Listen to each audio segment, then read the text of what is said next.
ملګرو په ویډیو کې تاسو په چین هیواد کې د میلیونونو بایسکلونو یا سایکلونو خرمندې ګورئ چې د ښار په مختلفو برخو کې ولاړ دي او د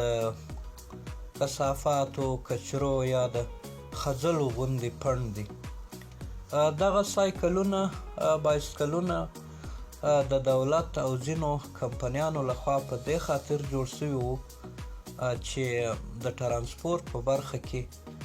له ککړې هوا او چاپیریال سره مرسته وکړي او د ملت او خلکو یم تقاضا دا وله چې پر سایکلونو او بایسکلونو باندې وګرځېږي. خو خبره دا ده چې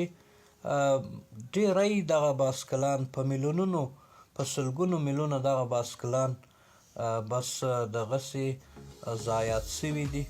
اوس یې دولت او ځینې کمپنیانې بیرته راولاړ شوي دي او دا د ریسایکل کولو په خاطر باندې جمعوري کوي او دغه ټیرونه، ربړ او پیتل